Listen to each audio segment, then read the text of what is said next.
السلام علیکم ورحمۃ اللہ وبرکاتہ۔ پارہ نمبر 4، ترجمہ سورہ آل عمران، آیت نمبر 145 سے۔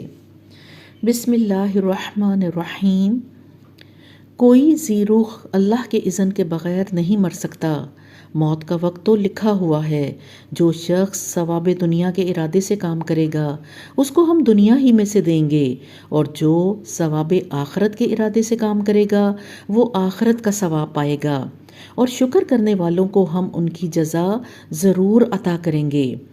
اس سے پہلے کتنے ہی نبی ایسے گزر چکے ہیں جن کے ساتھ مل کر بہت سے خدا پرستوں نے جنگ کی۔ اللہ کی راہ میں جو مصیبتیں ان پر پڑیں ان سے وہ دل شکستہ نہیں ہوئے، انہوں نے کمزوری نہیں دکھائی، وہ باطل کے آگے سرنگوں نہیں ہوئے۔ ایسے ہی صابروں کو اللہ پسند کرتا ہے۔ ان کی دعا بس یہ تھی کہ اے ہمارے رب، ہماری غلطیوں اور کوتاہیوں سے درگزر فرما، ہمارے کام میں تیرے حدود سے جو کچھ تجاوز ہو گیا ہو اسے معاف کر دے، ہمارے قدم جما دے اور کافروں کے مقابلے میں ہماری مدد کر۔ آخرکار اللہ نے ان کو دنیا کا ثواب بھی دیا اور اس سے بہتر ثواب آخرت بھی عطا کیا۔ اللہ کو ایسے ہی نیک عمل لوگ پسند ہیں۔ اے لوگو جو ایمان لائے ہو، اگر تم ان لوگوں کے اشاروں پر چلو گے جنہوں نے کفر کی راہ اختیار کی ہے تو وہ تم کو الٹا پھیر لے جائیں گے اور تم نامراد ہو جاؤ گے۔ ان کی باتیں غلط ہیں۔ حقیقت یہ ہے کہ اللہ تمہارا حامی و مددگار ہے اور وہ بہترین مدد کرنے والا ہے۔ ان قریب وہ وقت آنے والا ہے جب ہم منکرین حق کے دلوں میں رعب بٹھا دیں گے، اس لیے کہ انہوں نے اللہ کے ساتھ ان کو خدائی میں شریک ٹھہرایا ہے، جن کے شریک ہونے پر اللہ نے کوئی سند نازل نہیں کی۔ ان کا آخری ٹھکانہ جہنم ہے اور بہت ہی بری ہے وہ قیام گاہ جو ان ظالموں کو نصیب ہوگی۔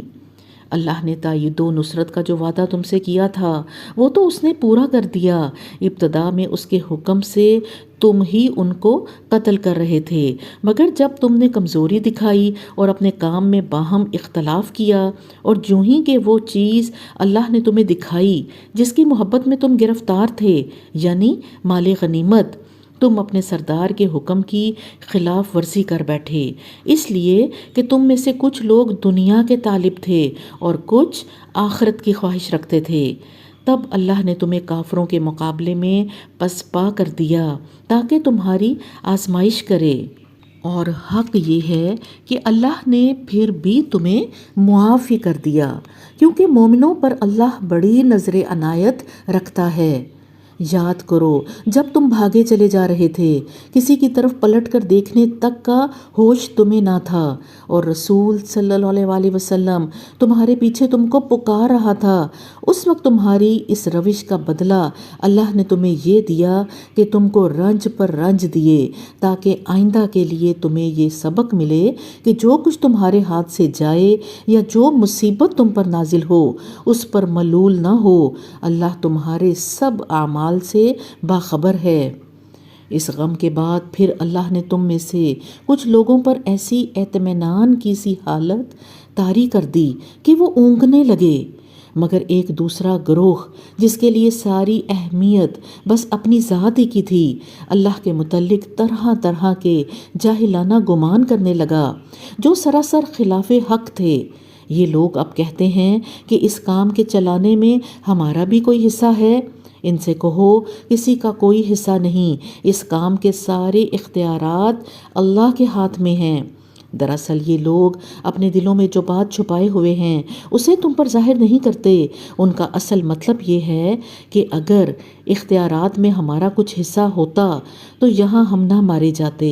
ان سے کہہ دو کہ اگر تم اپنے گھروں میں بھی ہوتے تو جن لوگوں کی موت لکھی ہوئی تھی وہ خود اپنی قتل گاہوں کی طرف نکل آتے، اور یہ معاملہ جو پیش آیا یہ تو اس لیے تھا کہ جو کچھ تمہارے سینوں میں پوشیدہ ہے اللہ اسے آزما لے، اور جو کھوٹ تمہارے دلوں میں ہے اسے چھانٹ دے۔ اللہ دلوں کا حال خوب جانتا ہے۔ تم میں سے جو لوگ مقابلے کے دن پیٹھ پھیر گئے تھے، ان کی اس لغزش کا سبب یہ تھا کہ ان کی بعض کمزوریوں کی وجہ سے شیطان نے ان کے قدم ڈگمگا دیے تھے۔ اللہ نے انہیں معاف کر دیا۔ اللہ بہت درگزر کرنے والا اور بردبار ہے۔ اے لوگو جو ایمان لائے ہو، کافروں کی سی باتیں نہ کرو جن کے عزیز و اقارب اگر کبھی سفر پر جاتے ہیں یا جنگ میں شریک ہوتے ہیں اور وہاں کسی حادثے سے دوچار ہو جاتے ہیں تو وہ کہتے ہیں کہ اگر وہ ہمارے پاس ہوتے تو نہ مارے جاتے اور نہ قتل ہوتے۔ اللہ اس قسم کی باتوں کو ان کے دلوں میں حسرت و اندوہ کا سبب بنا دیتا ہے، ورنہ دراصل مارنے اور جلانے والا تو اللہ ہی ہے اور تمہاری تمام حرکات پر وہی نگران ہے۔ اگر تم اللہ کی راہ میں مارے جاؤ یا مر جاؤ تو اللہ کی جو رحمت اور بخشش تمہارے حصے میں آئے گی وہ ان ساری چیزوں سے زیادہ بہتر ہے جنہیں یہ لوگ جمع کرتے ہیں۔ اور خواہ تم مرو یا مارے جاؤ، بہرحال تم سب کو سمٹ کر جانا اللہ ہی کی طرف ہے۔ اے پیغمبر صلی اللہ علیہ وآلہ وسلم، یہ اللہ کی بڑی رحمت ہے کہ تم ان لوگوں کے لیے نرم مزاج واقع ہوئے ہو، ورنہ اگر کہیں تم تند خو اور سنگ دل ہوتے تو یہ سب تمہارے گرد و پیش سے چھٹ جاتے۔ ان کے قصور معاف کر دو، ان کے حق میں دعائے مغفرت کرو اور دین کے کام میں ان کو بھی شریک مشورہ رکھو۔ پھر جب تمہارا عزم کسی رائے پر مستحکم ہو جائے تو اللہ پر بھروسہ کرو۔ اللہ کو وہ لوگ پسند ہیں جو اسی کے بھروسے پر کام کرتے ہیں۔ اللہ تمہاری مدد پر ہو تو کوئی طاقت تم پر غالب آنے والی نہیں، اور وہ تمہیں چھوڑ دے تو اس کے بعد کون ہے جو تمہاری مدد کر سکتا ہو؟ بس جو سچے مومن ہیں ان کو اللہ ہی پر بھروسہ رکھنا چاہیے۔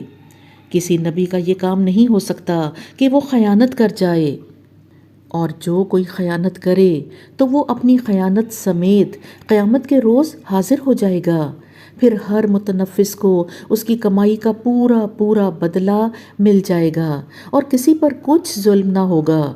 بھلا یہ کیسے ہو سکتا ہے کہ جو شخص ہمیشہ اللہ کی رضا پر چلنے والا ہو وہ اس شخص کیسے کام کرے جو اللہ کے غضب میں گھر گیا ہو اور جس کا آخری ٹھکانہ جہنم ہو، جو بدترین ٹھکانہ ہے۔ اللہ کے نزدیک دونوں قسم کے آدمیوں میں بدرجہ فرق ہے اور اللہ سب کے اعمال پر نظر رکھتا ہے۔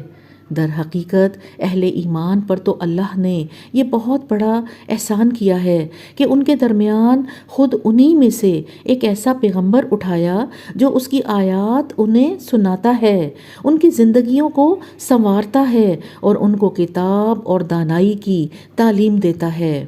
حالانکہ اس سے پہلے یہی لوگ صریح گمراہیوں میں پڑے ہوئے تھے۔ اور یہ تمہارا کیا حال ہے کہ جب تم پر مصیبت آ پڑی تو تم کہنے لگے یہ کہاں سے آئی، حالانکہ جنگ بدر میں اس سے دگنی مصیبت تمہارے ہاتھوں فریق مخالف پر پڑ چکی ہے۔ اے نبی صلی اللہ علیہ وآلہ وسلم، ان سے کہو یہ مصیبت تمہاری اپنی لائی ہوئی ہے، اللہ ہر چیز پر قادر ہے۔ جو نقصان لڑائی کے دن تمہیں پہنچا وہ اللہ کے اذن سے تھا، اور اس لیے تھا کہ اللہ دیکھ لے کہ تم میں سے مومن کون ہے اور منافق کون۔ وہ منافق کہ جب ان سے کہا گیا آؤ اللہ کی راہ میں جنگ کرو یا کم از کم اپنے شہر کی مدافعت ہی کرو تو کہنے لگے کہ اگر ہمیں علم ہوتا کہ آج جنگ ہوگی تو ہم ضرور تمہارے ساتھ چلتے۔ یہ بات جب وہ کہہ رہے تھے اس وقت وہ ایمان کی بنسبت کفر سے زیادہ قریب تھے۔ وہ اپنی زبانوں سے وہ باتیں کہتے ہیں جو ان کے دلوں میں نہیں ہوتیں، اور جو کچھ وہ دلوں میں چھپاتے ہیں اللہ اسے خوب جانتا ہے۔ یہ وہی لوگ ہیں جو خود تو بیٹھے رہے اور ان کے جو بھائی بند لڑنے گئے اور مارے گئے ان کے متعلق انہوں نے کہہ دیا کہ اگر وہ ہماری بات مان لیتے تو نہ مارے جاتے۔ ان سے کہو اگر تم اپنے اس قول میں سچے ہو تو خود تمہاری موت جب آئے اسے ٹال کر دکھا دینا۔ جو لوگ اللہ کی راہ میں قتل ہوئے ہیں انہیں مردہ نہ سمجھو، وہ تو حقیقت میں زندہ ہیں، اپنے رب کے پاس رزق پا رہے ہیں۔ جو کچھ اللہ نے اپنے فضل سے انہیں دیا ہے اس پر خوش و خرم ہیں اور مطمئن ہیں کہ جو اہل ایمان ان کے پیچھے دنیا میں رہ گئے ہیں اور ابھی وہاں نہیں پہنچے ہیں، ان کے لیے بھی کسی خوف اور رنج کا موقع نہیں ہے۔ وہ اللہ کے انعام اور اس کے فضل پر شاداں و فرحاں ہیں، اور ان کو معلوم ہو چکا ہے کہ اللہ مومنوں کے اجر کو ضائع نہیں کرتا۔ ایسے مومنوں کے اجر کو جنہوں نے زخم کھانے کے بعد بھی اللہ اور رسول کی پکار پر لبیک کہا، ان میں جو اشخاص نیکوکار اور پرہیزگار ہیں ان کے لیے بڑا اجر ہے۔ جن سے لوگوں نے کہا کہ تمہارے خلاف بڑی فوجیں جمع ہوئی ہیں، ان سے ڈرو، تو یہ سن کر ان کا ایمان اور بڑھ گیا، اور انہوں نے جواب دیا کہ ہمارے لیے اللہ کافی ہے اور وہی بہترین کارساز ہے۔ آخر کار وہ اللہ تعالیٰ کی نعمت اور فضل کے ساتھ پلٹ آئے۔ ان کو کسی قسم کا ضرر بھی نہ پہنچا اور اللہ کی رضا پر چلنے کا شرف بھی انہیں حاصل ہو گیا۔ اللہ بڑا فضل فرمانے والا ہے۔ اب تمہیں معلوم ہو گیا کہ وہ دراصل شیطان تھا جو اپنے دوستوں سے خواہ مخواہ ڈرا رہا تھا، لہٰذا آئندہ تم انسانوں سے نہ ڈرنا، مجھ سے ڈرنا اگر تم حقیقت میں صاحب ایمان ہو۔ اے پیغمبر صلی اللہ علیہ وآلہ وسلم، جو لوگ آج کفر کی راہ میں بڑی دوڑ دھوپ کر رہے ہیں، ان کی سرگرمیاں تمہیں آزردہ نہ کریں، یہ اللہ کا کچھ بھی نہ بگاڑ سکیں گے۔ اللہ کا ارادہ یہ ہے کہ ان کے لیے آخرت میں کوئی حصہ نہ رکھے اور بالآخر ان کو سخت سزا ملنے والی ہے۔ جو لوگ ایمان کو چھوڑ کر کفر کے خریدار بنے ہیں، وہ یقیناً اللہ کا کوئی نقصان نہیں کر رہے ہیں، ان کے لیے دردناک عذاب تیار ہے۔ یہ ڈھیل جو ہم انہیں دیے جاتے ہیں، اس کو یہ کافر اپنے حق میں بہتری نہ سمجھیں، ہم تو انہیں اس لیے ڈھیل دے رہے ہیں کہ یہ خوب بارے گناہ سمیٹ لیں، پھر ان کے لیے سخت ذلیل کرنے والی سزا ہے۔ اللہ مومنوں کو اس حالت میں ہرگز نہ رہنے دے گا جس میں تم لوگ اس وقت پائے جاتے ہو۔ وہ پاک لوگوں کو ناپاک لوگوں سے الگ کر کے رہے گا، مگر اللہ کا یہ طریقہ نہیں ہے کہ تم لوگوں کو غیب پر مطلع کر دے۔ غیب کی باتیں بتانے کے لیے تو وہ اپنے رسولوں میں سے جس کو چاہتا ہے منتخب کر لیتا ہے، لہٰذا امور غیب کے بارے میں اللہ اور اس کے رسولوں پر ایمان رکھو۔ اگر تم ایمان اور خدا ترسی کی روش پر چلو گے تو تم کو بڑا اجر ملے گا۔ جن لوگوں کو اللہ نے اپنے فضل سے نوازا ہے اور پھر وہ بخل سے کام لیتے ہیں، وہ اس خیال میں نہ رہیں کہ یہ بخیلی ان کے لیے اچھی ہے، نہیں، یہ ان کے حق میں نہایت بری ہے۔ جو کچھ وہ اپنی کنجوسی سے جمع کر رہے ہیں وہی قیامت کے روز ان کے گلے کا طوق بن جائے گا۔ زمین اور آسمانوں کی میراث اللہ ہی کے لیے ہے اور تم جو کچھ کرتے ہو اللہ اس سے باخبر ہے۔ آیت نمبر 180 تک ماں کر لیجئے۔ اگلی کلاس میں آیت نمبر 181 سے شروع کریں گے انشاءاللہ تعالی۔ اللہم انفعنا بما علمتنا وعلمنا ما ينفعنا وزدنا علما۔ اللہم انی اسألک علما نافعا رزقا طیبا وعملا متقبلا، آمین ثم آمین۔